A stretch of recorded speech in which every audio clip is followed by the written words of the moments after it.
নমস্কাৰ প্ৰিয় বন্ধু বান্ধৱীসকল মনে মনে কৰক দুটা কাম মদ খোৱা ব্যক্তিয়ে মদ দেখিলে ঘৃণা আহিব আৰু সম্পূৰ্ণ এটা সপ্তাহৰ ভিতৰত মদ এৰিবলৈ তেওঁলোকে বাধ্য হ'ব মদে মানুহৰ জীৱনলৈ অন্ধকাৰ নমাই আনে বহু ক্ষেত্ৰত মদৰ প্ৰতি থকা আকৰ্ষণৰ বাবেই অতি ভাল আৰু মেধাৱী সম্পন্ন ব্যক্তিও সৰ্বশান্ত হ'বলগীয়া হয় মদ খোৱাৰ বাবেই বহু পৰিয়ালত পাৰিবাৰিক কণ্ডল লাগি স্বামী স্ত্ৰীৰ মাজত কাজিয়া পেচাল হৈ ইজনে সিজনৰ পৰা দূৰত থাকিবলগীয়া হয় মদে মানুহক সদায় বিপথে পৰিচালিত কৰে আজিকালি কিছু ক্ষেত্ৰত দেখা যায় যে মদ খালেহে যেন আধুনিকতা বজাই ৰাখিব পাৰে মদ খাই যেতিয়া অভ্যাসত পৰিণত হয় সেই ব্যক্তিৰ মদৰ প্ৰতি ইমানেই আকৰ্ষিত হয় তেওঁ এদিন ভাত নোখোৱাকৈ থাকিব কিন্তু মন নোখোৱাকৈ থাকিব নোৱাৰে যাৰ ফলত তেনে ব্যক্তিৰ স্বাস্থ্য সোনকালে অৱনতি আহে আৰু কম বয়সতে বিভিন্ন ৰোগত আক্ৰান্ত হৈ অকালতে বেমাৰী হৈ মৃত্যুমুখত পৰিব লগা হয়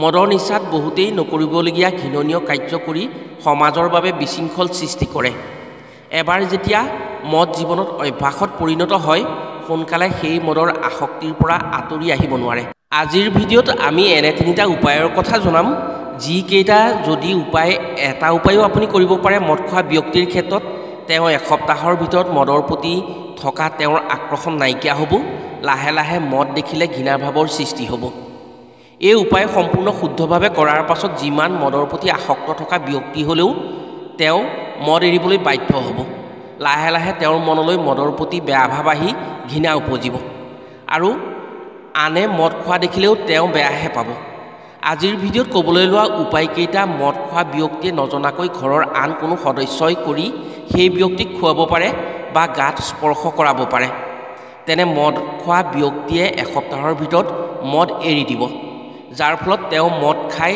যিসমূহ অশান্তি কৰে সেইসমূহ অশান্তিৰ পৰা সম্পূৰ্ণৰূপে মুক্ত হ'ব পাৰিব যদি আপোনাৰ ঘৰত কোনোবা মদ ভাং ড্ৰাগছ বা নিচাজাতীয় দ্ৰব্যৰ প্ৰতি আকৰ্ষিত ব্যক্তি আছে তেওঁ যদি সেই নিচাজাতীয় দ্ৰব্যৰ পৰা আঁতৰাব খোজে তেনে আজিৰ ভিডিঅ'টো আপোনাৰ বাবে অত্যন্ত আৱশ্যকীয় ভিডিঅ' আজিৰ ভিডিঅ'টো যদি আপুনি সম্পূৰ্ণকৈ চাই তেনে উপায়কেইটাৰ বিষয়ে সম্পূৰ্ণকৈ জানি মদৰ আসক্তিৰ পৰা মদ খোৱা ব্যক্তিক আঁতৰ কৰি নিশ্চয় উপকৃত হ'ব পাৰিব এইকেইটা উপায় মদ খোৱা ব্যক্তিজনেও কৰিব পাৰে বা ঘৰৰ আন কোনো সদস্যই মদ খোৱা ব্যক্তিজনে গম নোপোৱাকৈ কৰিব পাৰে প্ৰিয় বন্ধু বান্ধৱীসকল তেনে জানো আহক মদ বা নিচাজাতীয় দ্ৰব্যৰ প্ৰতি আকৰ্ষিত আৰু আসক্ত হোৱা ব্যক্তিক কি উপায় কৰি সম্পূৰ্ণ মদৰ পৰা আকৰ্ষণ নাইকিয়া কৰিব পাৰি মদ বা নিচাজাতীয় যিকোনো দ্ৰব্যৰ পৰা কেনেকৈ আঁতৰ কৰি নিচামুক্ত কৰিব পাৰি উপায়কেইটাৰ কথা কোৱাৰ আগতেই আপোনাক এটি সৰু অনুৰোধ জনাওঁ ভিডিঅ'টো যদি ভাল পায় তেনে এটা লাইক কৰাৰ লগতে কমেণ্ট বক্সত ওম শনিদেৱাই নমঃ বুলি লিখিবলৈ কেতিয়াও নাপাহৰিব আৰু যদি আমাৰ চেনেললৈ প্ৰথম আহিছে তেনে চেনেলটো ছাবস্ক্ৰাইব কৰাৰ লগতে অন্য 10জনে উপকৃত হোৱাকৈ ভিডিঅ'টো শ্বেয়াৰ কৰিবলৈ অনুৰোধ জনালোঁ মদ খোৱা বা অন্য নিচাজাতীয় দ্ৰব্য সেৱন কৰা আৰু বেয়া কৰ্ম কৰা বা বিপথে পৰিচালিত হোৱা সকলোবোৰ নৱগ্ৰহৰ বেয়া প্ৰভাৱৰ ফলতেই হয় নৱগ্ৰহৰ ৰাহু কেতু শনিৰ বেয়া প্ৰভাৱতেই ব্যক্তিৰ মনৰ ভাৰসাম্য হেৰুৱাই দিয়ে ফলত কোনটো কৰিলে ভাল হয় বা কোনটো কৰিলে বেয়া হয় সেই কথাৰ সঠিক নিৰ্ণয় কৰিব নোৱাৰা হয় আৰু জ্ঞান বিচাৰ বুদ্ধি হেৰুৱাই গ্ৰহৰ হেঁচাত বেয়াৰ দিশে গতি কৰে সময় থাকোঁতেই যদি প্ৰতিকাৰ কৰা নহয় তেনে পিছত ভয়ংকৰ বিপদৰ সন্মুখীন হ'বলগীয়া হয় সমাজত মান সন্মানৰ সকলো নষ্ট হোৱাৰ উপক্ৰম হয় বহু ক্ষেত্ৰত দেখা যায় যে বহু ভাল পৰিয়ালৰ ল'ৰা ছোৱালীয়েও এনেধৰণৰ নিচাজাতীয় দ্ৰব্যৰ প্ৰতি আকৰ্ষিত হৈ ঘৰৰ মান মৰ্যাদা নষ্ট কৰে নিজৰ জীৱন বিপদাপন্ন হয় বহু ভাল প্ৰতিভা অকালতে মৰহি যায় বহু পাৰিবাৰিক জীৱনত অশান্তি আহি সংসাৰ ভাঙি লৈ পাতি থৈ পাতি হয় পৰিয়ালৰ ফালৰ পৰা বহু চেষ্টা কৰিও তেওঁলোকক বদ অভ্যাস এৰুৱাব নোৱাৰে জ্যোতিষশাস্ত্ৰৰ মতে শনি ৰাহু আৰু কেতুৰ বেয়া প্ৰভাৱে এজন ব্যক্তিৰ এখন সুখৰ সংসাৰ সৰ্বশান্ত কৰি দিব পাৰে এনে ক্ষেত্ৰত যদি সেই ব্যক্তিৰ বাবে আমি আজিৰ ভিডিঅ'ত কোৱা তিনিটা সৰু আধ্যাত্মিক উপায়ৰ এটা উপায়ো আপুনি কৰিব পাৰে তেনে সেই ব্যক্তিৰ বদ অভ্যাস নিশ্চিতভাৱে আঁতৰি পৰিব আৰু আপোনাৰ ঘৰত মদ বা নিচাজাতীয় দ্ৰব্য সেৱন কৰা ব্যক্তিয়ে কৰা অশান্তি দুখ যান্ত্ৰণাৰ পৰা সম্পূৰ্ণৰূপে মুক্ত হ'ব পাৰিব প্ৰিয় বন্ধু বান্ধৱীসকল এইখিনিলৈকে যদি আমাৰ আজিৰ ভিডিঅ'টো আপুনি চাই আছে তেনে সম্পূৰ্ণকৈ চাওক আৰু উপায়সমূহৰ বিষয়ে জানি সম্পূৰ্ণকৈ আপুনি কোনো ব্যক্তিক উপকাৰ কৰিব পাৰিব। তেনে এতিয়া উপায়সমূহৰ বিষয়ে জানো আহক। 1 নম্বৰতে হৈছে আপোনাৰ সন্তান, স্বামী বা ঘৰৰ যিকোনো সদস্যই নিচাজাতীয় দ্ৰব্য সেৱন কৰে, সেই ব্যক্তিয়ে নজনাকৈ এই উপায়টো আপুনি কৰিব লাগিব। এই উপায় অতি প্ৰমাণিত উপায় আৰু সম্পূৰ্ণ মহত্ব থকা উপায়। এই উপায় কৰি এসপ্তাহৰ ভিতৰত নিচাজাতীয় দ্ৰব্যৰ পৰা আকৰ্ষণ নাইকিয়া কৰিব পাৰে। এই উপায়ৰ ফলত নৱগ্ৰহৰ বেয়া প্ৰভাৱ দূৰ হয় আৰু ইষ্ট দেৱতাৰ পৰম কৃপা পৰে, যাৰ ফলত সেই ব্যক্তিৰ মনৰ স্থিৰতা পুনৰ ঘূৰি আহিব। বেয়া কাম, বেয়া বস্তুৰ প্ৰতি আকৰ্ষণ নাইকিয়া হৈ যিমান বেয়া ব্যক্তি হ'লেও ভাল পথলৈ আহিবলৈ বাধ্য হ'ব। এই উপায় 3 দিন 3টা শনিবাৰে কৰিব লাগিব। এই উপায় কৰিবলৈ আপোনাক কোনো ধৰণৰ ধন টকা পইচা নালাগে বা আপোনাৰ কোনো ধন টকা পইচা খৰচ নহয়। মাত্ৰ এবটল পানী লাগিব উপায়টো কৰিবলৈ। উপায়টো আপুনি সূৰ্যোদয়ৰ আগত অৰ্থাৎ ব্ৰহ্ম মুহূৰ্তত কৰিব লাগিব। উপায়টো কৰিবলৈ আপুনি কোনো ধৰণৰ নিয়ম নীতি পালন কৰিব নালাগে বা স্নান নকৰাকৈ কৰিলেও উপায়টো কোনো হানি নহয়। উপায়টো একেলেঠাৰিয়ে 3টা শনিবাৰে একেটা সময়তে কৰিব লাগিব।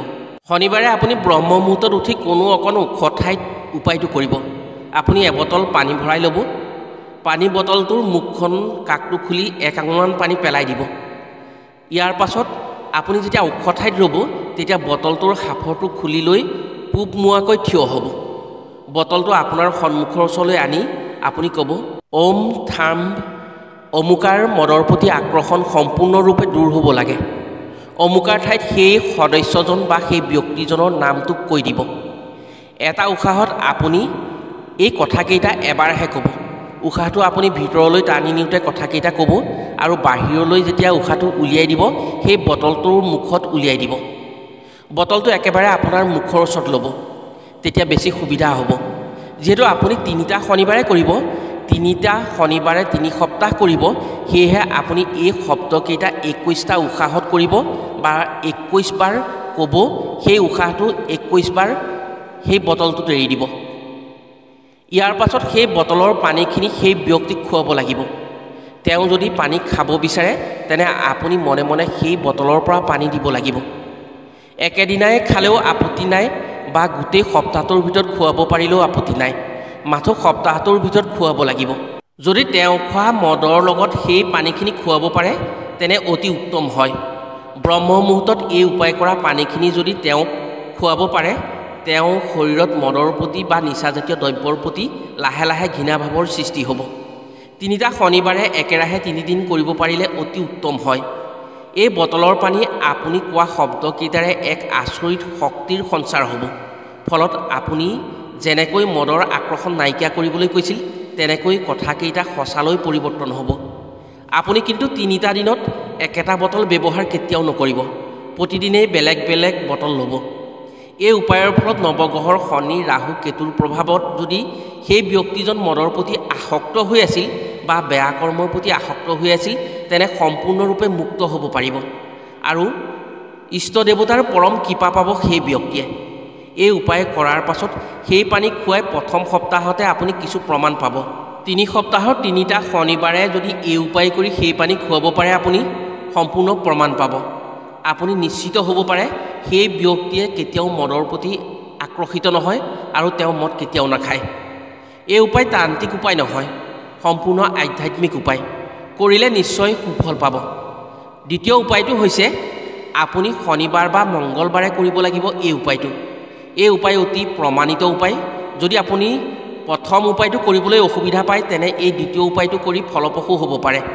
এই উপায় কৰিবলৈ আপোনাক লাগিব সেই মদ খোৱা ব্যক্তিজনে এৰি থৈ যোৱা অকণমান মদ। তেওঁ মদ খাওঁতে বটল বা গ্লাছত যি মদ এৰি থৈ যায় বা থাকি যায়, সেই অকণমান মদ লাগিব আপোনাক। তেওঁ যদি মদৰ বটলৰ পৰা মদ খাইছে, সেই বটলত থাকি যোৱা মদকণ এটা চিচাৰ বটলত ভৰাব। বটলটো সৰু ল'ব। সেই মদৰ সমপৰিমাণে তিল তেল বা সৰিয়হৰ তেল সেই বটলটোত ভৰাই বটলটোৰ সাফৰটো টানকৈ মাৰি 2 হাতেৰে বটলটো জোকাৰি জোকাৰি মদ আৰু তেলখিনি মিশ্ৰণ কৰিব।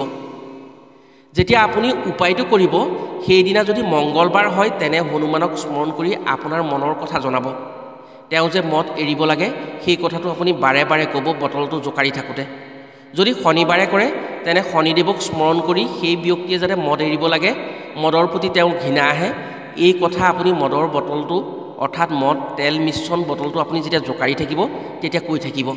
ইয়াৰ পাছত মদ খোৱা ব্যক্তিজন যেতিয়া টোপনি যাব সেই বটলটো হাতৰ মুঠিত লৈ তেওঁ মূৰৰ পৰা ভৰিলৈ 7 পাক ঘূৰাব ওলোটা পাকত। ইয়াৰ পাছত সেই বটলটো সেইদিনা তেওঁৰ গাৰুৰ তলত ৰাখি দিব। পিছদিনা পুৱা উঠি সেই বটলটো আপুনি নদী বা পুখুৰী বিল যিকোনো বহল পানীৰ উৎসত সেই বটলটো খুব জোৰেৰে দলিয়াই দিব। দলিয়াই দিওঁতে এটা কথাৰ প্ৰতি আপুনি লক্ষ্য কৰিব, আপুনি দলিয়াই দিয়া বটলটো যাতে ঘূৰি ঘূৰি যায়। যদি নদী বা বোৱতী পানীত তেনেকৈ বটলটো দলিয়াই দিব পাৰে তেনে অতি সুবিধা হয়। এনেকৈ 3টা শনিবাৰ বা মঙ্গলবাৰে কৰিব পাৰিলে সেই ব্যক্তিয়ে সম্পূৰ্ণৰূপে মদ এৰিবলৈ বাধ্য হ'ব। বটলটো যেনেকৈ নদীৰ পানীয়ে বা পুখুৰীৰ পানীত উঠি গৈছে ঠিক তেনেকৈ তেওঁৰ মনৰ পৰা সেই মদৰ কথাবোৰ আঁতৰি যাব। 3 নম্বৰ উপায়টো আপুনি শনিবাৰে কৰিব লাগিব। মদ খোৱা ব্যক্তিজনে যদি মদ খাই আহি ঘৰত কাজিয়া পেচাল বা আন কাৰোবাৰ লগত হুলস্থুল কৰে, মদৰ নিচাত ঘৰত পত্নীৰ লগত কাজিয়া কৰে বা চিঞৰ বাখৰ কৰে, তেনে ব্যক্তিৰ ক্ষেত্ৰত এই উপায়টো কৰিলে বেছি ভাল হয়। যদি মদ খাই আহি হোৱাই নোহোৱাই বকি থাকে, কাজিয়া পেচাল কৰি থাকে, তেতিয়া নিশ্চয় জানিব তেওঁ শনিৰ বেয়া প্ৰভাৱৰ ফলতেই এনে হৈছে। তেওঁ নিচাজাতীয় দ্ৰব্যৰ আশ্ৰয় লৈছে, শনিৰ বেয়া প্ৰভাৱত তেওঁ ধ্বংসৰ দিশলৈ গৈ আছে। এনে ব্যক্তিৰ ক্ষেত্ৰত যদি এই উপায় কৰে তেনে সম্পূৰ্ণ পৰিত্ৰাণ পাব পাৰে। উপায়টো কৰিবলৈ আপোনাক লাগিব এটুকুৰা ক'লা কাপোৰ, এডাল ক'লা ৰছী, এমুঠি ক'লা তিল আৰু 7টা সৰু সৰু লোৰ গজাল। শনিবাৰৰ ৰাতি যেতিয়া সেই ব্যক্তি শুই যাব বা টোপনি যাব তেতিয়া ক'লা কাপোৰখনত এমুঠি ক'লা তিল, 7টা লোৰ গজাল দি এটা টোপোলা কৰি সেই ৰছীডালেৰে সেই টোপোলাটো 7 পাক মেৰিয়াব। প্ৰতি পাকতে শনিক স্মৰণ কৰি শনিদেৱক জনাব আপোনাৰ মনৰ কথা আৰু এই মন্ত্ৰটো জপ কৰিব। 7 বাৰ জপ কৰিব, ওম শ্ৰাং শনিশ্বৰায় নমঃ। ইয়াৰ পাছত সেই টোপোলাটো সেই মদ আসক্ত ব্যক্তিজনৰ মূৰৰ ওপৰেৰে ওলোটাকৈ 7 পাক ঘূৰাব। ইয়াৰ পাছত তেওঁৰ নাম কৈ অৰ্থাৎ সেই ব্যক্তিজনৰ নাম কৈ সেই টোপোলাটো তেওঁৰ বিচনাৰ তলত উপায় কৰা টোপোলাটো এসপ্তাহলৈ থাকিবলৈ দিব। ইয়াৰ পাছৰ শনিবাৰে সেই টোপোলাটো কোনো আহঁত গছৰ তলত এগছি বন্তি জ্বলাই পুতি দিব। পুতি দিয়াৰ পাছত আপুনি পাছলৈ ঘূৰি নোচোৱাকৈ ঘৰলৈ আহিব আৰু ঘৰত আহি আপুনি কাপোৰ তিয়াই স্নান কৰিব। এই উপায় কৰাৰ ফলত সেই ব্যক্তি শনি দোষৰ পৰা সম্পূৰ্ণৰূপে মুক্তি পাব আৰু শনি দোষত যি তেওঁ লৈ পাতি থৈ পাতি হৈ আছিল, মদৰ প্ৰতি বা অপকৰ্মৰ প্ৰতি আসক্ত আছিল, সেই আসক্তসমূহ নাইকিয়া হ'ব। প্ৰিয় বন্ধু বান্ধৱীসকল, এই 3টা উপায় হৈছে আধ্যাত্মিক উপায়। যদি আপুনি শুদ্ধভাৱে কৰিব পাৰে তেনে নিশ্চয় সুফল পাব। 3টা উপায় যিকোনো এটা উপায় কৰক, মদ বা নিচা আসক্ত ব্যক্তিয়ে পুনৰ শুদ্ধ পথলৈ আহিবলৈ বাধ্য হ'ব। আশা কৰিছোঁ উপায়সমূহ কৰি নিশ্চয় উপকৃত হ'ব পাৰিব। আজিলৈ ভিডিঅ'টো ইমানতে সামৰিছোঁ। পুনৰ অন্য এটি ভিডিঅ'ৰ জৰিয়তে লগ পোৱাৰ প্ৰতিশ্ৰুতিৰে আজিলৈ আহোঁ। সকলো ভালে থাকক, সুস্থ থাকক। ধন্যবাদ।